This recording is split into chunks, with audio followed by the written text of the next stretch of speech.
everyone, this is the lady in the red bandana, and today I have a very special guest with me. Her name is Libby and she is a social media coach. Hello, Libby. Hello. How are you? Yeah, I'm good, thank you. How are you? Very good, thank you. So I'm just going to hand it over to you just to explain a little bit about yourself. Okay, well, as you said, I'm Libby Langley. I've been in business for 10 years this year, working for myself, and I've actually been training businesses how to use social media for, must be coming up for 12 years, because I did it for a couple of years before I started on my own when I worked in an FE college. And I work predominantly with owners of small businesses, and the thing that I kind of really like helping people with is taking the confusion and muddle and stress and everything that goes with social media and picking that apart and giving people a clear path, a clear strategy, and just knowing what they're doing with social media. It's it's a rewarding business, and particularly I like working with owners of small businesses, because you actually get to make a difference to an individual rather than big corporates where you're almost ticking a box. Absolutely, I agree. With what you do, why do you do it? Why have you got into it? Why is the reason behind it? Well, like I said, I've been doing it for years now, but I worked for an FE college locally. I was the commercial development manager, so I was in charge of all the commercial income into the college. I didn't work with the kids side, or a separate unit that I ran. And social media was kind of was about, but wasn't really utilised. And I'd got qualified as a tutor and just thought, do you know what, this stuff's kind of interesting. Maybe I'll write a couple of courses and see what happens. So I did, and that's how I started, really. Initially it was Facebook and Twitter, because Instagram didn't even exist, but they were well received. And working in the public sector was challenging, to say the least. So I decided to leave and thought, well, I have all these skills, I've got this experience, got this training, education myself. So that's kind of how it was born, really, part out of interest and kind of part out of necessity to leave. But I was doing my master's degree as well at the same time, and I did my dissertation in social media marketing strategy and corporate communication. So I'm really interested in the intricacies, I guess, of the strategy, as well as the practical helping people side. I think you've helped us a lot as well in the past, so it's been really good. With watching you obviously evolve over your Instagram, because it's changed quite a bit since we started following you as well. How have you found that? How have you found the evolving of social media? Well, it's been really interesting. I mean, it used to be, when I first started running courses on it, you could put a post on Facebook and make thousands of pounds overnight. Obviously doesn't work like that anymore, and it's much more complicated. There are 10 times as many platforms that you can use if you want to use all of them. So it's interesting. Facebook was always my favorite. I mean, it always, well, I started my business via Twitter actually, but Facebook kind of was always my constant favorite. But Instagram has become my favorite latterly, and in the last 6 months, I guess, I've started using it actively for work, for promoting my business, which I never did before. It was a personal account. So I've changed that. But in terms of running my business, over 10 years, it's been through loads of different guises, but my core has always been the same, which has been working with small business owners, doing training, doing consultancy, and doing coaching. So that kind of hasn't changed, and the strategy really hasn't changed, because it doesn't. But yeah, the tools have obviously changed beyond anybody's imagination, wildest imagination, I think, at the time. I mean, I think it's a great business to be in right now, especially with everything that's happening at the moment, and you can do it from home, obviously. And did you used to do it face to face before, or was it mainly online? I've always done online training. I ran a BTEC qualification in social media probably about 7 years ago, and that was all done online. So this is nothing new to me at all. I've always done online training, online coaching. I've had clients all over the world. So I've worked with people in Australia and Dubai, and so it's always been done online. It's just that I kind of changed to Zoom if I'm doing live stuff rather than go to meetings. So that's the only change. So no, I mean, nothing's really changed in my in the way I run my coaching services, apart from I've taken time over the last 6 months to set up an online training program. I've had one before. I've had an online membership group in the past, but I disbanded that. And this is, I guess, this is kind of the culmination of everything that I've learned. So that's a deliberate kind of focus change for me. But the way I work, no, hasn't changed at all. No. So with people that would like to get into your industry and to what you're doing in particular, would you give them any tips as to how to get into it from now? Well, it's really difficult because I've got nearly 12 years experience, master's degree, teaching qualification, and all of that. I mean, I would say it's very difficult to get into to do well because it takes such a lot of time, effort, and commitment to do it. But if you're wanting to work in the digital space now, then I would definitely say pick one thing and specialize in that. So perhaps pick, everybody seems to pick Instagram, don't they? But pick it Instagram and become an Instagram expert, which is hard to do overnight. But that's what I would say. Because I don't specialize in any particular platform. My strategy is kind of my specialism. I know about all the platforms and I've run courses on all the platforms over the years, including Facebook ads and everything. But yeah, I'm a strategist rather than anything. But that's what I would say to anyone. There's a lot of charlatans and chances and stuff, which does kind of really annoy me, but I guess there is in every industry. Well, yours, yeah. yours certainly. Overnight you become an expert in all these things. So yeah. You don't actually have to be qualified to do anything that I do, which is really annoying sometimes, but you get through it and you just have to get on with it at the end of the day. So let's talk a little bit about you. What do you do to look after yourself? I don't know, when you sent me these questions through beforehand, I just thought, I don't know. I mean, I don't make any conscious decision. I live a very quiet life, which suits me. I don't like to have lots of meetings and lots of conversations with people. So like for today, I've got three interviews that are being done, and I put them all in one day because that's better for my energy levels, I guess. And yeah, I say no to a lot of stuff, and one good thing about the last year is not having to do things and I really like that. It's been really good for me. And so one thing I will do when the world opens up again a little bit is just say, yeah, do you know what, I don't want to do that, and just sort of own that decision, because I think we've all done things before without necessarily thinking about what it is that we're doing, or do we really want to do it? It's just because of what we do or what everybody else is doing. So yeah, going forward, conscious decisions of saying no thank you for asking, but no thank you will definitely be the way I take things forward, because I like the peace and quiet. It's good for me.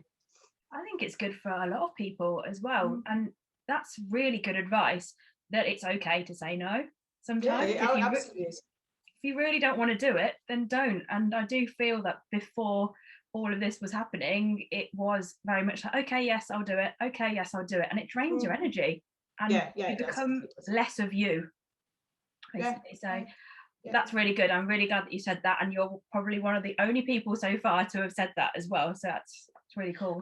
A friend said to me on Facebook last night, she said, you're one of the few people who's really enjoyed this latest lockdown. And I said, yeah. I said, well, my husband and I both, I don't know, we haven't felt that we've been in lockdown. I've been able to just work really hard, which I enjoy, but I'm enjoying the kind of project that I'm working on at the minute, and just, I don't know, spend time with each other and be in the garden and all the things that kind of really matter to us. So yeah, God knows what it's going to be like when I have to actually go out in the real world though. You're going to be able to see people from there downwards and see that they actually have legs. So we've talked a little bit about you actually enjoying lockdown, which is actually a really good thing as well. So what would you like to do more of when we are in normality? Well, the only thing really that we've got a few things, I guess travel a little bit is the only thing that we kind of want to do. I mean, it'd be quite nice to have a haircut that isn't one that I've done myself and get my brows done and all that kind of stuff. But in terms of like bigger things, then we're going to the Lake District at the end of April, hopefully. Cancelled our holiday to France for the summer, but going to Scotland. So just going to remote places, but that are different views. So I think having that kind of freedom to maybe go away a bit, even if it is just in this country, would be quite nice. But other than that, honestly, I'm not there's nothing really that I've really missed, which is it surprises me to say that, but there kind of just isn't really, which I don't know, I don't know if that's good or bad, but no, I think it's a good thing, because you've turned it into a positive. You've turned what some people have said is like a complete negative in their life into a positive for you, which is great, and it works within your business as well. So yes, I mean, we're both very fortunate here, my husband too, that actually we've both, because he's home based a lot of the time. He's managing director for a company that's always been home based, and so it that hasn't affected us. And I imagine, I mean, if we'd had kids at home, we'd had to homeschool, or if we'd not been able to work, I think perhaps we would have felt very differently about it all. So we're fortunate in that regard, and we get on really well, and we when which makes a difference, and we're never happier than when it's just the two of us on our own. So all of those things are kind of fall in our favor, definitely, but I know we are two of the lucky ones. Yeah, you definitely are very lucky, and especially to be working from home, and you love your job, which is obviously a big bonus as well. So what would you think is going to be the most important thing to tell people when we do come out of here? I know that you said to say no a lot, well, not a lot, but to say no when you need to say no. Say no to everything. No, say no to everything, and just stay at home and become a hermit, and then we'll all be fine. What would be your 3 personal care tips to give to people? My only advice on that really would be to, if you don't feel like doing it, don't do it. Don't put pressure on yourself. You don't have to go to the pub and sit outside on the 12th of April. You don't have to go to a restaurant on whatever it is, 19th of May. You don't have to do all these things just because you can. So I guess listen to how you feel and get support if you need it. I don't know. That's perfect. No, that is perfect, because it's a lot of the time people are, I don't know about you, but I've seen a lot of people like, oh, I'm going to go and do this on the 12th of April. I'm going to go and do this on whatever it is. I don't even know what the dates are. I know the 12th of April because that's when we're opening. But it's not you don't necessarily have to do it because everyone else is telling you that is what you have to do. Some people it's going to make, if they've been really struggling and this is what they're looking forward to and this is going to make a difference to them, then absolutely go for your life. I mean, that's it. I think it's kind of put us into very different camps, really, in that those people who like to be on their own, like to be quiet, like to be at home, and those who really need company, bounce off people. So it's the introvert extrovert thing, I guess, isn't it? But I think it's become way more apparent. And for me, really, I mean, for the economy, it would be great to have everything open. And my friends who have businesses who've been shut, from you included, for months and months and months, I want them all open. I want people to be able to go and do all these things and start spending money in shops again and all of that. But I'm not going to rush. Personally, I'm not going to rush back into doing things. And I think whether you do or whether you don't, it's okay. Yeah, it is. So I have spoken to a few people about this question. I've not actually sent this question out to anybody, but it's just one that I'm quite interested in. And is there anything that inspires you, or is there a person that inspires you? I don't know. I mean, I've kind of never really had role models, I suppose, that I can think of, because I've taken a very different path to the rest of my family. It's not to say they're not supportive and all of that, but what I do is still, my mum thinks I work in IT, so it just it's easier sometimes. Yeah. But it's so I don't know, but there are lots of people within my industry that I get inspired by. So I might watch a video that they've put together, or I might be on their email list and read all their blogs and stuff like that. So there's individual people who are quite inspiring in little ways, but overall, I don't have a particular role model or someone that I think I want to be like them, because I don't know, my circumstances are different, and I've got my own goals and my own objectives, and nobody else will have the same ones because we're all individuals. So Yes, there's lots, and also no, there isn't anybody. I suppose. Yeah. So you must find your clients quite inspiring as well, though, when they've taken your advice, when they've been on your courses. Yeah, definitely. There's well, the interviews that I've been doing over on Instagram, of which you did one, and those particularly have been, I mean, I guess they're like mini case studies, and they're not all clients, I'd say that, but some are, some aren't. But to see, I think the most inspiring thing about this last year has been people's just sheer grit and determination. You know, there's some people who have moaned and moaned and moaned. And then there's others who've been more philosophical about it and said, well, actually, this has happened as a result, and this is good. And yes, it's all rubbish, but this has been good, and this has been good. And just the little changes people have made in order to kind of move forward with their business or their life has been hugely inspiring. So yes, I find normal people very, very inspiring on a daily basis. And some of my clients there's one chap in particular who's been through my online program and has been really, really active in it. So he's taken part in all the video lessons, but in the Facebook group, he's asked lots of questions, and he's done everything. And to see how he runs a cafe, so he's been shut for months as well, but to see how he's kind of been on the journey is incredible. And I first met him when he came on one of my workshops, I don't know, 3 or 4 years ago, when he was just starting his business. And then he was like, you know, A-grade people after coming back the following week to say, right, well, I did this and this happened. And it is just wonderful, because sometimes they're little tweaks and little changes that people make, and you can just see when it starts to, you know, all kind of starts to slot into place. And yeah, I think that's brilliant. It's one of the best things about what I do is just seeing how the little changes can add up to a big difference to people. Yeah, that's definitely one of my favorite things. That's great. It's been really nice speaking to you. Thank you so much for your time. It's been lovely, and I know that you weren't completely comfortable talking about yourself, but you've been honestly, you've been really good, and you've been really honest. And I think that is the most important thing.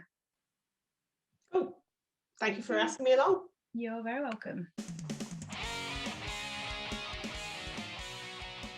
And it is just wonderful, because sometimes they're little tweaks and little changes that people make, and you can just see when it starts to, you know, all kind of starts to slot into place. And yeah, I think that's brilliant. It's one of the best things about what I do is just seeing how the little changes can add up to a big difference to people. Yeah, that's definitely one of my favorite things.